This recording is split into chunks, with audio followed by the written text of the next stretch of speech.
Mengikuti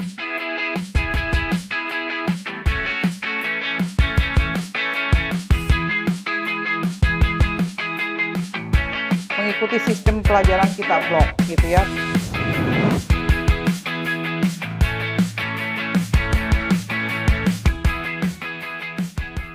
Halo, selamat pagi sahabat Dokdan. Hari ini saya mau mengajak para sahabat sekalian untuk berkunjung ke suatu tempat di mana kita bisa melihat perjalanan hidup manusia dan kita belajar tentang anatomi tubuh manusia. Namanya yaitu Museum Anatomi. Adanya di Fakultas Kedokteran dan Ilmu Kesehatan Atmajaya, Jakarta. Nah, sebelum kita ke museum, Dokdan mau kasih pantun dulu nih ya. Ke pasar beli ketupat, bungkus daun sedap rasanya. Ayo kita ke museum lihat hikayat, sambil belajar hati pun gembira. Yo. Ini bangunan yang ada nuansa hijaunya, ini namanya Gedung Lukas. Nah, Museum Anatominya itu ada di lantai 2. Ya, jadi nanti Dokdan bisa masuk lewat situ, kita naik ke lantai 2. Yuk, kita kemon.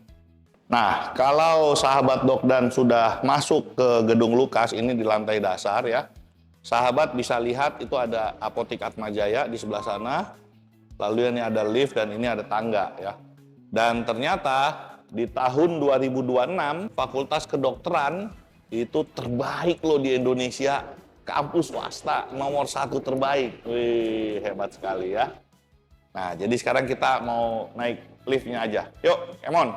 Nah, mari sekarang kita sama-sama ya, kita masuk ke museumnya. Tapi kita kenalan dulu nih sama yang punya museum ya. Yuk, cus. Halo, dokter. Halo dok, Ya, selamat datang di Museum Anatomi. Wih. Ya, ini adalah Dokter Tena, Kepala Museum Anatomi di Fakultas Kedokteran Unika Atmajaya. Ya. Mungkin dokter bisa memperkenalkan diri dulu, dok. Baik, salam kenal semuanya. Saya dengan Dr. Tena. Jadi saat ini saya memegang atau mengepalai Museum Anatomi Unika Atmajaya. Jadi museum ini sudah berdiri 30 tahun. 30 tahun Ya, ya, dok, 30 tahun berdiri pada tahun 2025. Jadi mau jalan ke 31 tahun. 31 tahun. Jadi udah cukup lama nih umurnya, dok ya. Jadi Udah. memang ya nuansa jadul ada juga kali ya. Atau udah pernah direnovasi atau Pernah gimana? direnovasi sekali, yang dulu interiornya dari kayu, sekarang lebih ke kaca gitu. Yang dulu bentuknya persegi, sekarang bentuknya lingkaran. Jadi seperti tabung-tabung laboratorium, jadi setengah putaran per sistem. Nah, pertanyaan nih, dok. Kalau biasanya kita mau ke museum, itu kan kesannya angker, Ya, gelap gitu ya. ya. Kalau ini gimana, dok? Apalagi namanya Museum Anatomi loh, dok. Kesannya beneran gelap, angker, atau menarik untuk kita-kita yang generasi muda gitu, dok? Kalau di Museum Anatomi ini tidak menyeramkan, karena kalau kita masuk itu seperti galeri. Jadi galeri tubuh-tubuh manusia yang disusun secara rapi per sistem. Jadi sistem tubuh kita ada semua di Museum Anatomi. Oh, jadi ini isinya tentang tubuh manusia gitu, dok ya? Iya. Nah, ada berapa banyak koleksi, dok, yang ada di sini? Koleksinya kalau secara utuh gitu ya, secara utuh sebagian kan ada di lab bawah. Kalau ini di museum, semuanya kira-kira 2.340. Banyak ya, dok ya? Banyak, lumayan. Nah, itu koleksinya dalam rupa apa? Potongan tubuh kah? Atau ya potongan tubuh misalnya jari, tangan, kepala gitu, dok ya? Serem dong. Enggak, tapi di sini kita bikin estetika gitu ya, jadi sangat menarik dan tidak menyeramkan. Oke, janji ya, dok ya? Janji. Nih, saya takut nih nanti kalau masuk nih, dok. Iya. Jadi dibuat memang sedemikian menarik ya? Iya. Nah, kalau boleh tahu apa sih, dok, sebetulnya visi, misi, atau tujuannya kok sampai dibuat museum ini gitu, dok? Ya, jadi tujuan pertamanya kan Dr. Liliana ya yang membuat. Jadi tujuannya supaya menjadi tempat pembelajaran pembelajaran untuk selain fakultas kedokteran juga untuk umum. Oh, Nah, oke. untuk umum kemudian menjadi suatu tempat untuk pembelajaran, untuk penelitian, untuk pengabdian masyarakat. Jadi masyarakat mengetahui bagaimana tentang tubuh manusia gitu. Artinya kalau dulu waktu zaman saya sekolah kedokteran itu pelajaran anatomi kan hanya ada di ruang kelas ya. Iya. Tapi ini dengan dibuat menjadi museum atau semacam galeri, kita bisa datang setiap hari ya dok ya. Bisa. Terus Iya. tempatnya nggak serem lagi gitu dok ya? Nggak seram. Nah. Jadi ada selain tubuh-tubuh manusia per sistem nanti kita lihat. Jadi masing-masing sistem itu kita bisa punya monitor komputer, kita bisa touchscreen, kita lihat seluruh. Jadi kita nggak usah bawa atlas, kita bisa lihat. Jadi misalnya jantung, kita pencet sintik, nah, ini pembuluh darahnya apa, namanya itu udah ada. Terus penyakitnya apa keluar itu bisa keluar Oh, di jadi sini ya. memang lebih mendekatkan gitu Iya, dok ya? Oke, nah sekarang kalau kita mau lihat gimana nih dok? Ayo silakan. Tapi janji ya, Ya. nggak serem ya? Nggak. Soalnya kan gimana ya dok ya, kalau film-film horor itu kan kalau lihat anatomi itu udah, Ya. apalagi film zombie itu berdarah-darah gitu. Ini nggak ada nih dok ya? Nggak ada. Bersih, Bersih, nyaman, adem, adem. Jadi, tapi nggak boleh makan minum. nggak boleh makan Nggak minum. boleh ya? Iya. Cuma tempatnya udah nggak serem nih ya? Nggak. Tapi saya deg-degan nih dok. Iya deg-degan. Paling ntar disamperin. Jadi, tapi aman ya? Aman. Jadi tidak menakutkan gitu ya? Enggak. Oke, dok, beneran ini nggak apa-apa dok. Saya takut nih dok. Benar. Tapi takut-takut kayak gimana dok ya? Ini saya ngintip gini boleh nggak dok? Boleh. Nanti pas itu sangat Oke. terbuka. Oke? Tapi Kita bentar masuk. dok, hitung dulu dok. Satu, Saya tarik napas dulu nih dok. Ya. Tekan ya. 1, 2, 3. Kita lihat. Wah. Inilah Museum Anatomi. Ternyata memang tidak semenakutkan Iya. itu ya dok ya. Iya, Ini sangat. sangat-sangat menarik sih ya. Iya. Jauh dari kesan apa itu yang kayak hantu-hantuan gitu Iya. ya. Ya. Iya. Nice dok. Bagus. Nah, isinya tuh apa aja sih dok? Kalau kita lihat ciri khas dari Museum Anatomi Atmajaya, itu diawali dengan embriologi. Oh. Kenapa diawali dengan embriologi? Karena awal kehidupan kita mulai dengan embriologi, jadi kita bagaimana untuk, jadi dari awal kehidupan kita sudah ada, jadi kita harus menghargai kehidupan. Ya, menghargai kehidupan seperti itu ya. Jadi embriologi ini ya, tentang pertumbuhan tumbuhan janin ya. Ya. Oke, jadi masalah embriologi ini menceritakan tentang proses perkembangan janin, gitu ya. Dimulai dari ada yang beretid ovum, ada yang usia 6 sampai 7 minggu. Jadi mulai dari terbentuknya janin, terus ada janin yang gagal tumbuh, perkembangan janin dari 6 minggu, 10 minggu, seterusnya sampai dia menjadi janin yang matang gitu ya. Iya. Oke. Nah, terus selanjutnya ada segmen-segmen tertentu gitu dok ya, misalnya tentang telinga, ada. tentang jantung, Ya. tentang otot gitu ya. Ya, jadi awalnya kita embriologi, kemudian ke pusat kehidupan saraf di tengah ya, terus baru ke kiri ke kanan. Ke kiri kita bisa mulai dari jantung ya, jadi respiratori per organ, mengikuti sistem pelajaran kita blok gitu ya. Terus ada sistem muskuloskeletal, sistem uri, digestif, itu komplit sini semua sistem yang ada di tubuh manusia. Ya. Jadi betul teman-teman ya, ini tidak semenakutkan kalau kita nonton film horor ya, karena betul tadi kata Dokter Tena ini semacam kayak galeri gitu. Jadi teman-teman bisa lihat proses perkembangan janin, lalu mempelajari masing-masing organ, mata, hidung, telinga, dengan tidak menakutkan ya. Nggak kayak museum-museum lain, ternyata di sini teman-teman dokter muda kita bisa pakai untuk belajar. Kita lihat yuk, mereka lagi belajar apa? Halo, wah lagi belajar apa nih? Lagi belajar anatomi dok. Oh jadi ini ada layar, isinya tentang anatomi gitu ya. Oh jadi kalau dulu saya tuh belajarnya dari buku, sekarang udah canggih, bisa seperti ini, dan ini bisa gimana tadi? Bisa berubah-berubah 3 dimensi gitu? Iya dok, jadi Wow, kita bisa keren. putar. Nih. Wow, keren banget ya. Keren. Jadi itu tiroidnya yang mana itu? Oh, maaf. Sebelah sini dok, ada di bagian lehernya, di atas ini. Aduh, bagian sini. Oke, sebentar dok. Wah, keren banget ya. Yes. Oh, langsung ada penjelasannya. Ya, kita bisa lihat penjelasan juga dok, jadi bisa sekalian belajar. Ya, keren banget ya. Jadi bisa terbayangkan seperti apa posisinya gitu ya. Bener dok. Oke, luar biasa ini manfaatnya. Nah ini dengan kakak penjaga museumnya. Namanya siapa kak? Cita dok. Nah, Kak Cita. Iya dok. Kayak penyanyi ya, Enggak, bukan. tapi nggak bisa nyanyi. Enggak. Oh, dia karena menjaga museum jadi harus sambil bernyanyi ya. Enggak juga Enggak sih. juga. Kak, boleh dijelasin nggak? Ini ada berapa klaster sih? Jadi di kita ada 9 sistem dok. 9 sistem. Iya ada Oke. 9 sistem. Ada sistem embriologi, sistem kardiovaskular, sistem respirasi, sistem sensori, sistem saraf, muskuloskeletal, digestif, urinarius, sama reproduksi. Wow, banyak sekali itu ya. Jadi ini mahasiswa dokter muda belajar Bisa di sini. semua belajar di sini. Dan terbuka untuk Dan umum terbuka juga. untuk umum dari kelas 3 SD sampai kuliah ataupun orang dewasa lainnya.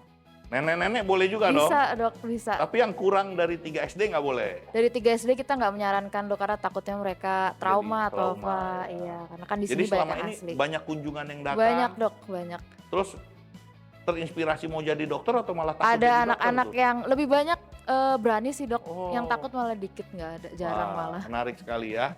Oke, mungkin kita bisa lihat ke tempat yang lain ada klaster apa aja. Boleh dok, Kita izin silakan. dulu ya, Kak, Iya, ya. silakan dok. Ya, nah ini kita sekarang ada di klaster embriologi, ya embrio, dan ini teman-teman bisa lihat model-model bagaimana setelah sel telur dan sel sperma bertemu, ya. Nah ini dari cikal bakalnya, dan ini perkembangan dari janin umur 1 bulan, 5 minggu, 4 minggu, ya. Dan ini posisi janin di dalam rahim. Nah ini posisi janin di dalam rahim, ya makin besar 3 bulan. Dan ini kalau orang bilang ya, aduh bayi saya letak lintang. Nah letak lintang tuh maksudnya melintang di perut ya. Harusnya kan tadi normalnya di atas begini nih, ya. Nah ini melintang di dalam perut. Nah ini letak bokong. Letak bokong artinya pantatnya bayi itu ada di mulut rahim, ya. Ini juga letak lintang. Nah ini kalau bayi kembar, bayi kembar kayak gini. Jadi di dalam rahim ini ada 2 kamar, ya ada 2 kamar dan masing-masing terisi 1 bayi, ya. Nah ini kalau bayi sudah 9 bulan dan sudah siap untuk dilahirkan, normalnya dia kepalanya ada di bawah nih, di dekat mulut rahimnya, gitu ya. Nah kita lihat di sana, wih apa nih yang besar nih? Wah ternyata ini model jantung, ya. Jadi kalau orang bilang jantung hatiku, lah inilah dia jantungnya, ya. Ya jadi bentuknya ya seperti ini, ya. Seperti apa ini? Buah pir, ya. Dan kita lihat ada organ yang biru dan yang merah. Kalau yang biru ini pembuluh darah yang mengandung karbon dioksida, sedangkan yang merah ini pembuluh darah yang mengandung oksigen, ya. Jadi kalau di sini kita bilang aorta, di sini kita bilang vena cava atau vena pulmonalis. Dan di jantung sendiri supaya dia bisa berdetak, ini kita bilang ada pembuluh darah jantung, ya. Kalau yang merah itu yang membawa oksigen, yang biru ini yang mengandung CO2. Nah, mungkin teman-teman tuh sering dengar kan ada istilah sakit jantung, serangan jantung, apa itu? Serangan jantung yaitu adalah nih, yang merah ini, pembuluh darah jantung yang merah, itu dia tersumbat. Nah, karena tersumbat, ini jantungnya jadi nggak bisa bergerak. Itu yang bikin nyeri dada, ya. Jadi kira-kira seperti inilah jantung kita. Kalau jantung itu dibelah, nah ini isinya seperti ini nih, ya. Ini, ya. Jadi jantungnya kalau dibelah seperti ini. Nah, sekarang kita ke sistem saraf, ya. Sistem saraf ini otak dan susunan saraf pusat. Jadi kalau kita ke rumah makan Padang, kadang-kadang kita bilang kan, Pak ada otaknya nggak? Gitu ya. Nah, jangan, ntar dia marah. Yuk kita lihat di sistem saraf ini ada apa. Ini kurang lebih gambaran otak manusia tuh seperti ini, ya. Ada 2, yaitu jadi kita bilang otak besar dan ada yang namanya otak kecil, ya. Dan dia kamu lihat di otak ini ada pusat-pusat, ya. Ada pusat untuk gerakan, pusat bernafas dan lain-lain gitu. Nah, sekarang kita lihat yuk, itu ada telinga besar apaan nih, ya. Jadi ini adalah model dari telinga, ya. Kalau kita bilang kuping, ternyata kuping tidak sesederhana itu gitu ya. Di dalam kuping ini ada liang telinganya dan ada otot segala macam ya, sampai ke bagaimana cara kita mendengar. Nah, ini model telinga dalam. Jadi ini yang mengatur keseimbangan kita, dan ini membran timpani. Ini yang membuat kalau dia bergetar kita bisa mendengar nih, ya. Dan dia akan menggetarkan semua. Nah, ini model bagaimana telinga bagian dalam yang sesederhana itu. Di luar terlihat cuma telinga aja, tapi di dalamnya lebih dahsyat, ya. Ini apaan nih? Bola mata, ya. Jadi ini tentang model mata, ya. Dan dengan ototnya, ada kelenjarnya. Jadi ini kelenjar ini yang menghasilkan air mata yang dia harus melumasi bola mata kita. Ini kelenjar air mata, dan ini yang kuning-kuning ini adalah sarafnya. Ya, supaya otot yang merah ini adalah otot, jadi supaya mata kita bisa bergerak kanan kiri gitu ya. Nah, ini contoh. Jadi kelihatan di luar cuma begitu aja, tapi ternyata di dalamnya rumit ya.